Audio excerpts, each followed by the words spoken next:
नमस्कार दोस्तों, आप सभी का एक बार फिर से यू एंड वीटीवी पर बहुत बहुत स्वागत है। दोस्तों, इस समय की तमाम बेहद बड़ी खबरें सामने निकल के आ रही हैं। शुरुआत करेंगे कांग्रेस में सचिन पायलट की नो एंट्री, आला कमान ने बंद किए सारे दरवाजे। क्या है पूरी खबर, आगे जानेंगे। तो वहीं दोस्तों, सोशल मीडिया पर सीएम शिवराज के इस्तीफे की मांग ने पकड़ा जोर। जी हां दोस्तों, इस बीच एक और जानकारी सामने निकल के आ रही है। अल्पसंख्यक आयोग की रिपोर्ट में बड़ा दावा, दिल्ली हिंसा भड़काने में बीजेपी के नेताओं की है भूमिका। क्या है पूरी खबर, आगे आप लोगों को बताएंगे। इस बीच एक और बड़ी अपडेट दोस्तों आप लोगों को बताएंगे। राजस्थान में सियासी संकट के बीच झारखंड कांग्रेस ने कहा, सोरेन सरकार को गिराने की कोशिश कर रही है बीजेपी। क्या कुछ है पूरा मामला, इसी प्रकार की तमाम बेहद बड़ी खबरें आगे दोस्तों इसी वीडियो में जानेंगे। जो खबरें जानना आप लोगों के लिए बहुत ही जरूरी है, इसलिए वीडियो को पूरा देखिए। लेकिन उससे पहले दोस्तों, आप लोगों से छोटा सा निवेदन है कि अगर आप लोग हमारे यूट्यूब चैनल पर नए हैं तो चैनल को अभी सब्सक्राइब करके बेल के आइकन को जरूर दबा दीजिए दोस्तों। और अगर आप लोग भी बीजेपी के द्वारा की जा रही खरीद फरोख्त की राजनीति का जबरदस्त तरीके से विरोध करते हैं तो आप लोग अभी इस वीडियो को लाइक करके अपना समर्थन जरूर दर्ज करवाइए दोस्तों। तो आइए आज की सभी बड़ी खबरें, मुख्य समाचार जान लेते हैं। कांग्रेस में सचिन पायलट की नो एंट्री, आला कमान ने बंद किए सारे दरवाजे, कुछ विधायक घोषित होंगे आयोग। पायलट समर्थक एमएलए फिर से आएंगे पार्टी में, आप लोगों को दोस्तों बताते चले। कांग्रेस आला कमान ने सचिन पायलट की वापसी के लिए जो दरवाजे खोले थे, उसी आला कमान ने उन दरवाजों को बंद करने का आदेश जारी कर दिया है, जिसके बाद सचिन पायलट की कांग्रेस में वापसी अब नामुमकिन हो गई है।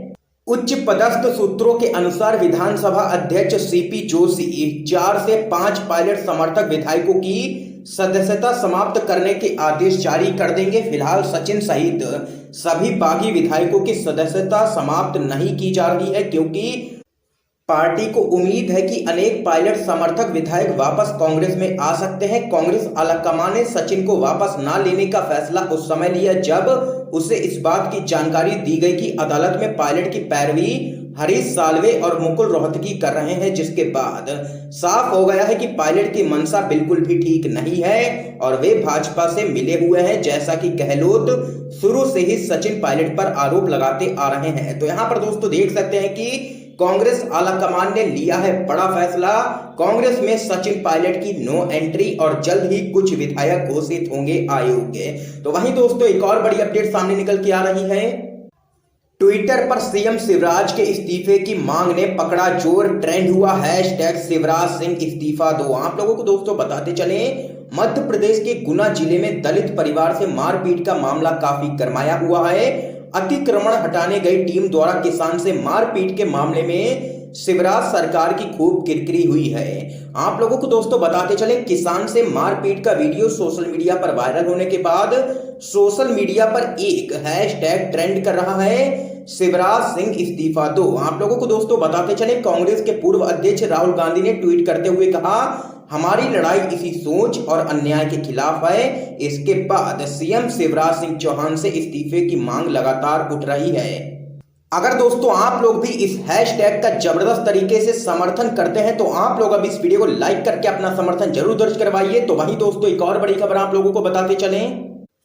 अल्पसंख्यक आयोग की रिपोर्ट में बड़ा दावा, दिल्ली हिंसा भड़काने में बीजेपी नेताओं की है भूमिका। आप लोगों को दोस्तों बताते चले, नागरिकता संशोधन कानून यानी कि सीएए के खिलाफ दिल्ली में हुई हिंसा के मामले में दिल्ली अल्पसंख्यक आयोग ने अपनी रिपोर्ट पेश की है। दिल्ली अल्पसंख्यक आयोग की इस रिपोर्ट में दिल्ली में हिंसा भड़काने में भारतीय जनता पार्टी के नेताओं की भूमिका होने की बात कही गई है। देश की राजधानी दिल्ली में इस साल फरवरी के महीने में सीएए के विरोध में हिंसा भड़क उठी थी। दिल्ली में हुई इस हिंसा पर दिल्ली अल्पसंख्यक आयोग के जरिए पेश की गई रिपोर्ट में हिंसा भड़काने में बीजेपी के नेताओं की भूमिका होने का दावा किया गया है। रिपोर्ट में कहा गया है कि लोगों को हिंसा के लिए उकसाया गया था। दिल्ली अल्पसंख्यक आयोग की रिपोर्ट में कहा गया है कि दिल्ली हिंसा प्लानिंग के तहत की गई थी और यह टारगेटेड था। रिपोर्ट में कहा गया है कि 23 फरवरी को बीजेपी के नेता कपिल मिश्रा के भड़काऊ भाषण के बाद ही हिंसा शुरू हुई थी। इस दौरान मुस्लिम समुदाय की संपत्तियों को लूट लिया गया। आगे दोस्तों आप लोगों को बताते चले, रिपोर्ट के माध्यम से कहा गया है कि इबादतगाह, धार्मिक स्थलों को निशाना बनाया गया। इसके अलावा दिल्ली अल्पसंख्यक आयोग ने पुलिस की भूमिका पर भी सवाल खड़े किए हैं। ये यहां पर दोस्तों देख सकते हैं कि बड़ी खबर सामने निकल के आई, जहां पर दिल्ली हिंसा भड़काने में बीजेपी के नेताओं की है भूमिका। ये यहां पर बड़ा दावा किया है अल्पसंख्यक आयोग की रिपोर्ट में। तो वहीं दोस्तों एक और बड़ी अपडेट जान लेते हैं। झारखंड कांग्रेस ने कहा सोरेन सरकार को गिराने की कोशिश कर रही है लगातार बीजेपी। आप लोगों को दोस्तों बताते चले, राजस्थान में पैदा हुए सियासी संकट को लेकर के कांग्रेस ने कई बार कहा कि बीजेपी उसकी सरकार को अस्थिर करने के प्रयासों में 6 महीने से जुटी हुई है। लेकिन अब झारखंड में भी कांग्रेस ने एक ऐसा ही आरोप लगाया है कि बीजेपी यहां भी उसके विधायकों को प्रभावित कर राज्य सरकार को गिराने की कोशिश कर रही है। राज्य में झारखंड मुक्ति मोर्चा, कांग्रेस और राष्ट्रीय जनता दल मिलकर के सरकार चला रहे हैं। आप लोगों को दोस्तों बताते चले, झारखंड प्रदेश कांग्रेस के अध्यक्ष रामेश्वर ओरांव ने दावा किया है कि बीजेपी अपने मंसूबों में सफल नहीं हो पाएगी क्योंकि कांग्रेस के सभी विधायक पार्टी के प्रति समर्पित हैं। आप लोगों को दोस्तों आगे बताते चले, ओरांव ने आगे कहा है कि एक बार फिर बीजेपी ने यह साबित किया है कि वह लोकतांत्रिक मूल्यों में बिल्कुल भी विश्वास नहीं करती है। अब वह राज्यों में चुनी हुई सरकारों को गिराने की लगातार कोशिश कर रही है। तो यहाँ पर दोस्तों देख सकते हैं कि झारखंड कांग्रेस ने कहा सोरेन सरकार को गिराने की कोशिश कर रही है बीजेपी। तो वहीं दोस्तों एक और बड़ी खबर आप लोगों को बताते चले, मध्य प्रदेश में 25 विधानसभा सीटों के उपचुनाव के बाद शिवराज सरकार की विदाई हो जाएगी। ये यहां पर कहना है जीतू पटवारी का। आप लोगों को दोस्तों बताते चले, मध्य प्रदेश कांग्रेस की कार्यकारी अध्यक्ष एवं पूर्व मंत्री जीतू पटवारी ने दावा किया है कि प्रदेश में शिवराज सरकार ने प्रलोभन और पिछले दरवाजे से सत्ता हासिल की है, इसलिए 25 विधानसभा सीटों के आगामी उपचुनाव के बाद इस सरकार की विदाई हो जाएगी। पटवारी ने इसके साथ ही चुनाव आयोग से प्रदेश में उपचुनाव जल्द कराने की मांग की है।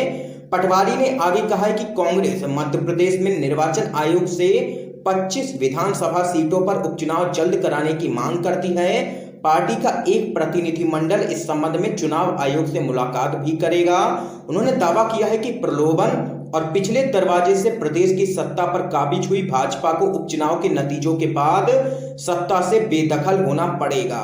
उन्होंने कहा है कि उपचुनाव में कांग्रेस की विजय होगी और जनता भाजपा को करारा जवाब देगी। पटवारी ने आरोप लगाया है कि मौजूदा सरकार का उद्देश्य किसी भी तरह सरकार में बने रहने का है। उन्होंने कहा है कि भ्रष्टाचार कर विधायकों को प्रलोभन देकर यह सरकार सत्ता में बने रहना चाहती है और इसलिए उपचुनाव जल्द से जल्द कराना बेहद ही आवश्यक है। ये यहाँ पर कहना है मध्य प्रदेश कांग्रेस के कार्यकारी अध्यक्ष जीतू पटवारी का। तो वहीं दोस्तों एक और बड़ी अपडेट सामने निकल के आ रही है, जान लेते हैं।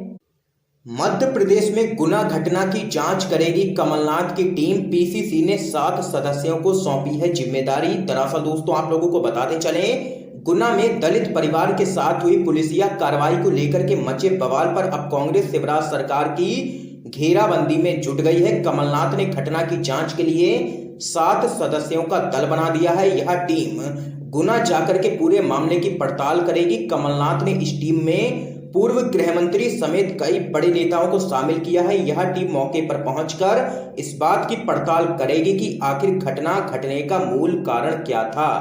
आप लोगों को दोस्तों बताते चलें, जांच टीम ने अपने सवालों में कई बिंदुओं को शामिल किया है। पहला, घटना के लिए आखिर कौन जिम्मेदार है। दूसरा, किसके इशारे पर पूरी कार्रवाई हुई। तीसरा, किस किस का दबाव पुलिस और जिला प्रशासन की टीम पर था। चौथा, लापरवाही के कारण कौन कौन से थे। पांचवा, कौन कौन से अधिकारी और कर्मचारी पूरे मामले में दोषी हैं। ये यहाँ पर दोस्तों देख सकते हैं कि जांच टीम ने अपने सवालों में कई बिंदुओं को शामिल किया है और यहाँ पर गुना घटना की जांच करेगी कमलनाथ की टीम। इस बीच एक और जानकारी दोस्तों आप लोगों को बताते चलें, बिहार विधानसभा चुनाव 65 साल से ज्यादा उम्र के मतदाताओं को नहीं मिलेगी पोस्टल वोट की सुविधा।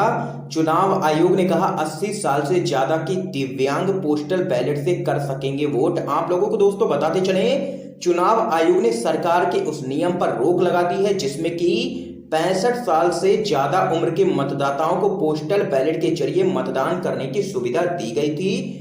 चुनाव आयोग ने इन नियम को लागू करने के लिए चुनौतियों और बाधाओं का हवाला देते हुए बिहार विधानसभा चुनाव में लागू करने से इनकार कर दिया है। तो वहीं दोस्तों एक और बड़ी अपडेट जान लेते हैं। पश्चिम बंगाल राज्यपाल धनखड़ और ममता बनर्जी में ठनी, सीएम बोली संविधान का पालन नहीं कर रहे हैं, पीएम और गृह मंत्रालय का अनुसरण नहीं करते। आप लोगों को दोस्तों बताते चले, पश्चिम बंगाल की मुख्यमंत्री ममता बनर्जी ने जगदीप धनखड़ द्वारा राज्य की शिक्षा व्यवस्था की आलोचना करने पर कहा है कि एक राज्यपाल राजनीतिक दल की तरह बात बिल्कुल भी नहीं कर सकता है। आप लोगों को दोस्तों आगे बताते चले, पश्चिम बंगाल की मुख्यमंत्री ममता बनर्जी ने बैठक में नहीं आने पर राज्यपाल द्वारा स्पष्टीकरण मांगे जाने पर कहा है कि हम कुलपतियों का जमकर के सम्मान करते हैं, उन्हें हमारा 100% समर्थन है। राज्यपाल को आरोप साबित करना होगा या वह पद पर बने रहने की विश्वसनीयता गंवा देंगे, ये यहाँ पर कहना है पश्चिम बंगाल की मुख्यमंत्री ममता बनर्जी का। तो यहाँ पर दोस्तों देख सकते हैं कि पश्चिम बंगाल की मुख्यमंत्री ममता बनर्जी और राज्यपाल धनखड़ में ठनी है। इस बीच एक और बड़ी अपडेट दोस्तों आ रही है सामने। आगामी महीनों में खुदरा महंगाई के उच्च स्तर पर रहने का है अनुमान, एसबीआई की रिपोर्ट। जी हां दोस्तों, आप लोगों को बताते चले, देश के सबसे बड़े सरकारी बैंक यानी कि भारतीय स्टेट बैंक की एक रिपोर्ट के अनुसार मजदूरों की कमी के कारण आपूर्ति पक्ष की बाधाओं के साथ ही राजकोषीय घाटे और बाहरी कारणों के चलते देश में खुदरा महंगाई के अगले कुछ महीनों के दौरान उच्च स्तर पर बने रहने का अनुमान है। तो यहाँ पर दोस्तों आज की ये तमाम बेहद बड़ी खबरें सामने निकल के आई जो हमने आप लोगों तक दोस्तों पहुंचाई हैं। वीडियो पसंद आया हो तो इस वीडियो को लाइक करके ज्यादा से ज्यादा शेयर कीजिएगा, अपने सभी दोस्तों तक इन खबरों को जरूर पहुंचाइएगा और चैनल को सब्सक्राइब करके बेल के आइकन को जरूर दबा दीजिए। दोस्तों आप सभी का बहुत बहुत धन्यवाद।